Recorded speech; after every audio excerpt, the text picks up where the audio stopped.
Welcome everyone, this is your host Abraham Jack. You are a professional game master. First of all, this channel is proudly sponsored by the Crueltide Pocket Rulebook Kickstarter. In this tabletop RPG, Santa Claus has been captured and you need to rescue him. Role-playing as any sort of fantasy creature imaginable. You could be a human with holiday powers, perhaps one of Santa's helpers, an elf. Maybe a talking reindeer. Or perhaps a gingerbread cookie golem. It's up to you to restore the holiday cheer. Check out those stretch goals.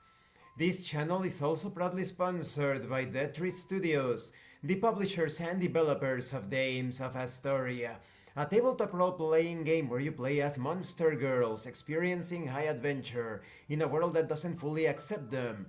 They have also released the Pay What You Want tabletop RPG Daughters of Lamb, where you play as cybernetic nuns with guns, looking for the missing pieces of their AI god. This channel is also proudly sponsored by the Red Room Publishing. Please check out their store for exclusive tabletop RPG products and check out their free tabletop RPG, the Red Roleplaying Game, a generic system that is able to handle any sort of theme, genre, flavor, setting that you can think of. All of the links will be in the description and in the pinned comment as well.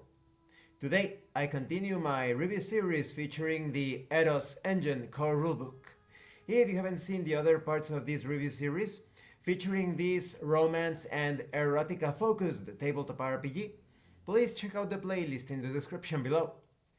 This time, we are going to talk about the action resolution system.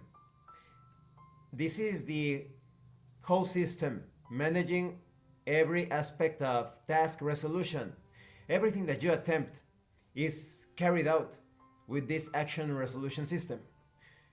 To make a check every time you attempt something, it could be a kiss, it could be a caress, it could be a shift in position, it could even be related to battle, you never know. You roll a d20 plus the attribute modifier, plus the skill rank, and plus or minus other modifiers. You need to roll to match a difficulty class or above that, a value or above. For example, maybe a task is very easy. Maybe you require to roll a 5. You need a 5 or above. Simple enough. But the task could be perhaps very hard. Maybe you need to roll a 20. If the roll, of course, meets or exceeds the difficulty class, the action succeeds. If it fails, the attempt has complications. You have plenty of examples throughout the book, and that is great. Now, when it comes to the types of rolls, there are 3 general rolls. The skill checks related to a standard resolution. You have opposed rolls when one character resists another, and the extended rolls when an action lasts multiple rounds. For example, oral over several turns. When it comes to success and failure, on success, you obtain the intended result or effect. The arousal rises, and the energy pool decreases. Mood may shift positively. This is applied to most cases, of course. There could be some rare exceptions. On failure, the action falters or creates tension. There is no arousal gain, and the energy pool still decreases. Mood may shift negatively as well. If you obtain a critical success, then the result is amplified. Double the arousal gain. Bonus mood or immediate climax trigger. If a critical failure occurs, that is when you roll a natural 1, as opposed to rolling a natural 20 in the case of critical success, there is a mishap or comic relief, awkward silence, a clumsy fumble. The game master should lead into the drama. Well, it says here, without punishing the players harshly, but there is no punishment, it's just a consequence of what occurs during the roleplay. Now, when it comes to the turn cycle, an intimacy scene unfolds in rounds, much like combat in other tabletop RPGs. Players act in sequence, then non-player characters, then repeat. On each turn, a player describes one action or a skill use. rolls for it, and results if required. You could attempt one technique per round, perhaps kissing, touching, etc.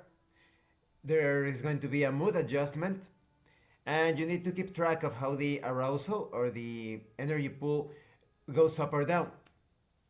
A typical escalation scene may last between 3 to 8 rounds before someone hits their arousal threshold. When it comes to opposed roles, when interests clash, you employ this.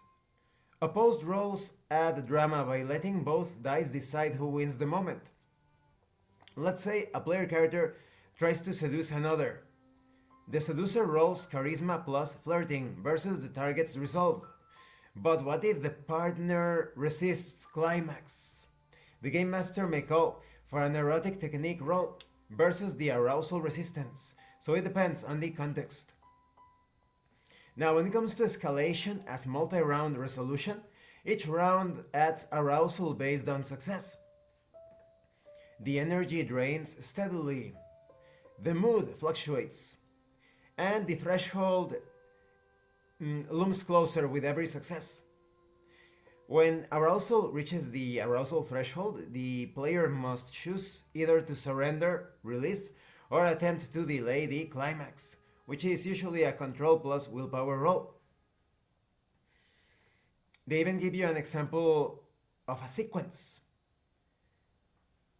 This step-by-step play creates rising action, ensuring that climax feels like the payoff for a real build-up. Concerning modifiers, they could be related to the mood, the perks and the kinks, the setting, and such. They even give you game master guidance here, keeping the pace, rewarding creativity. Like I said, it's usually the result of roleplay, right? The reward is linked to the action itself. Manage your energy, celebrate failures, because those moments of awkwardness or humor, it could happen, it could add a spice of realism when compared to real life situations. And you must also keep in mind the balance between mechanics and roleplay. You are playing a role and you are playing a game, of course. And this concludes this part of the review series. In the next part, we are going to talk about interaction flow. The core mechanic is very simple. A d20 plus modifiers. If you were to handle it in a more general sense, plus modifiers. These, of course, have to do with your attribute modifiers, your skill rank, and other potentially external or internal modifiers. Like I said, the mood, some sort of toy or tool that you're employing. It's really challenging to do these videos trying to avoid the algorithm. I could be a bit more explicit, but yeah, let's keep it mild. Thank you for watching this part of the review series. Don't forget to leave a like, comment, and subscribe. And thank you so much to those of you that are going the extra mile to support the channel. If anyone else wishes to further support the channel, consider joining as a member using the Super Thanks button. Take a look at the information in the description and in the pinned comment. This has been your host, Abraham L. Jaguar, a professional game master. And remember, roleplay solves everything, both in the tabletop RPG and in the bedroom. Once again, thank you and see you later.